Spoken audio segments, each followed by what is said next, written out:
નમસ્કાર, હું ક્લેરા કિશન અને આપ જોઈ રહ્યા છો પ્રામાણિકતા ન્યૂઝ સત્યની સાથે. આવો જોઈએ આજના મુખ્ય સમાચાર. ડોક્ટરને ભગવાન કહેવાય છે, પણ શું એ જ ભગવાનની કોઈ હક છે કે ડોક્ટરની ડિગ્રી વગરના વ્યક્તિને ડોક્ટર તરીકે કામ કરવાની પરવાનગી આપવાનો? એક આવો જ બનાવ આવ્યો છે સામે. અમદાવાદના જશોદા ચોકડી પાસે આવેલ વર્ષા ક્લિનિકના ડોક્ટર ચંદ્રકાંતભાઈ તોમરે ડોક્ટર ડિગ્રી વગરનો સ્ટાફ રાખેલ છે, જેમનું નામ ચિરાગભાઈ પુરોહિત છે, જે આ ક્લિનિક પર છેલ્લા 5 વર્ષથી એક કમ્પાઉન્ડર તરીકે ફરજ બજાવી રહ્યા છે. અને રાતના 8 વાગ્યાથી રાતના 11 વાગ્યા સુધીમાં આ કમ્પાઉન્ડર પોતે ડોક્ટર બનીને લોકોને ડોક્ટર ચંદ્રકાંત તોમરની પ્રિસ્ક્રિપ્શન પર દવા લખીને આપે છે અને ડોક્ટર તરીકે સારવાર પણ આપે છે. આવો સાથે મળીને સાંભળીએ કમ્પાઉન્ડર ચિરાગ પુરોહિતનું શું કહેવું છે. હું ક્લેરા કિશન અને હાલમાં હું આવું છું જશોદાનગર ચોકડીના વર્ષા ક્લિનિકમાં. મળતી માહિતી મુજબ અમને એવું જાણવા મળ્યું છે કે આ જે વર્ષા ક્લિનિક છે ત્યાં ડિગ્રી વગરનો સ્ટાફ છે. 8 વાગ્યાથી લઈને સાંજના 11 વાગ્યાના સુમારમાં આ કમ્પાઉન્ડર જે ભાઈ છે એ 5 વર્ષથી જોબ કરી રહ્યા છે. અને આ ભાઈનું બી એવું કહેવું છે કે અહીંયા જે કંઈ બી થાય કે જે કંઈ બી હાદસો થાય કે જે કંઈ બી ઘટના બને તેનો ટોટલી જવાબદાર હું છું. આવો આપણે એમની સાથે વાતચીત કરીએ કે તેઓ શું કહેવા માંગે છે. શું નામ છે તમારું? ચિરાગ. કેટલા સમયથી તમે નોકરી કરો છો? ડિગ્રી છે તમારી પાસે અને તમે દવાખાનું ચલાવો છો? દવાખાનું ચલાવો એટલે એવું નહીં ચલાવતો કે ખોલીને બેસી જાય, બરોબર? આ તો કેટલા વાગ્યા સુધી તમે અહીંયા બેસો છો? હું અમારા સાહેબ હોય તો 11 વાગ્યા લાગે. મેં તારા શું પેલું ડ્રેસિંગ કરવાનું હતું એટલે હું આવ્યો હતો. સાહેબ તમે અમને એવું કીધું કે 8 વાગ્યાથી 11 સુધીમાં તમે બેસો છો. 8 થી 11 સુધી સાહેબની જોડે હું જ હોઉં છું. સાહેબ 8 વાગ્યા પછી હોય છે? સાહેબ 8 વાગ્યા હોય નથી હોતા. સાહેબ એ બી મને જાણવા મળ્યું છે, સાહેબનો પબ્લિકે બી મને કીધું છે, અહીંના રહીશો બી મને કીધું છે કે 8 થી 11 સુધીમાં ચિરાગભાઈ જે પુરોહિત કરીને છે એ ભાઈ આ ક્લિનિક ચલાવે છે. અને એટલે જ હું તપાસ કરવા માટે હું અહીંયા પહોંચી છું.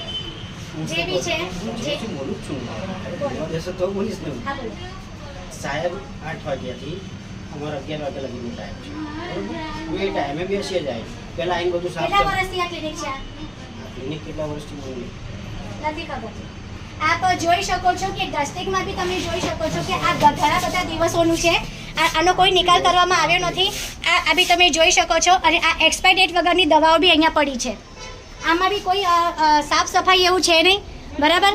અને આમાં બી તમે જુઓ તો બિલકુલ ડસ્ટિંગમાં બી આ જે ક્લિનિક છે જે પ્રમાણે હોવું જોઈએ તે પ્રમાણેનું છે. તમે ડોક્ટરનું ગાઈડન્સ લીધા વગર આપો છો, બરોબર છે? તમારી જાતે જ દવા લખી આપો છો, તમારી જાતે જ સારવાર કરો છો, તમારી જાતે જ દવા આપો છો. આટલી બધી ઓથોરિટી કોણે આપી તમને? કયા ડોક્ટર સાહેબ?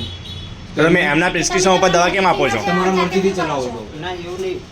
સાહેબને ખ્યાલ જ નથી કે સાહેબ જ્યારે હાજર નથી હોતા ત્યારે આપ ડોક્ટર તરીકે અહીંયા ફરજ બજાવો છો અને ડોક્ટર તરીકે દર્દીની સારવાર પણ કરો છો અને દવા પણ આપો છો. એ ડોક્ટર સાહેબને જરાય ખ્યાલ નથી. ના અમે સાહેબને ફોન કરી નાખ્યો. પણ હમણાં તો સાહેબ અમારા જે પેશન્ટ આવ્યા હતા એમને અહીંયાથી આપની પાસે દવા મેળવી. અમારી પાસે વિડીયો છે સાહેબ પુરાવા રૂપે, બરોબર છે? કેમ કે અમને જ્યારે આવી માહિતી એવી મળી તો હું અહીંયા બેઠી રહી છું. ત્યાંથી અમને એક પેશન્ટ આવ્યું, તેમણે એમને દવા બી લખી આપી. એમને ડૉક્ટરને ફોન કરીને જણાવ્યું પણ નથી કે ભાઈ આ પેશન્ટ છે, એમને તકલીફ છે, એમને કયા પ્રકારની દવા એમને આપવાની છે. હું અહીંયા બેઠીને હું જોઈ રહી છું. અને આ ભાઈએ જાતે જ દવા એમને લખી આપી છે ડૉક્ટરના જે ચિઠ્ઠી જે આવે છે એની પર.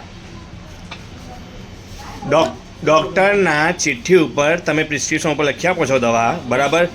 કાલ ઉઠીને કોઈ બી હાદસો થયો તમે ડૉક્ટરને પકડવા કે તમને? એવું કશું લખતો જ નહીં. પણ સાહેબ તમે પ્રિસ્ક્રિપ્શન ઉપર દવા નથી લખતા? જવાબદાર કોણ? ડૉક્ટર કે તમે? કારણ કે તમે એમાં ટાઈમ તો લખતા નથી. કેને ખ્યાલ હશે તમે દવા આપી, ડૉક્ટરે દવા આપી હતી? હા, તો એ મેન્શન કરતા નથી આપણે ટાઈમ. તો કેના ખ્યાલ હશે કે બપોરે 12 વાગે દવા આપવામાં આવી છે કે રાતના 9 વાગે?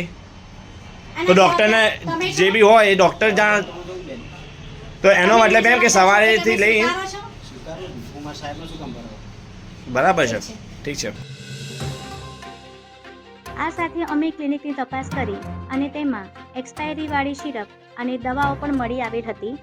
તેમજ છેલ્લા 1 થી 2 મહિનાથી વેસ્ટેજ સાફ કરાવેલ નથી તેવું પણ જાણવા મળેલ હતું. હવે જોવાનું એ રહ્યું કે આ ન્યૂઝના અહેવાલ બાદ અમદાવાદ મ્યુનિસિપલ કોર્પોરેશન આ ક્લિનિક પર કોઈ કાયદેસરની કાર્યવાહી કરે છે કે કેમ. અહીંયા અત્યાર સુધીમાં કોઈ દુર્ઘટના નથી બની, પણ એનો મતલબ એ તો નથી ને કે કમ્પાઉન્ડર ડૉક્ટર તરીકે દવા આપી શકે. પ્રામાણિકતા ન્યૂઝનો સવાલ છે કે જો કોઈ દુર્ઘટના બનશે તો તેની જવાબદારી કોની? કમ્પાઉન્ડર ચિરાગ પુરોહિતની કે ડૉક્ટર ચંદ્રકાંત તોમરની કે ડૉક્ટર વી પટેલની કે અમદાવાદ મ્યુનિસિપલ કોર્પોરેશનની કે પ્રશાસનની કે પછી પોલીસની? અમારી અમદાવાદ મ્યુનિસિપલ કોર્પોરેશન તેમજ પોલીસને વિનંતી છે કે બને તેટલું જલ્દી ડૉક્ટર તેમજ કમ્પાઉન્ડર વિરુદ્ધમાં કાયદેસરની કાર્યવાહી કરવામાં આવે અને વર્ષા ક્લિનિક પર કાયદેસરની કાર્યવાહી કરવામાં આવે. જય હિન્દ, જય ભારત.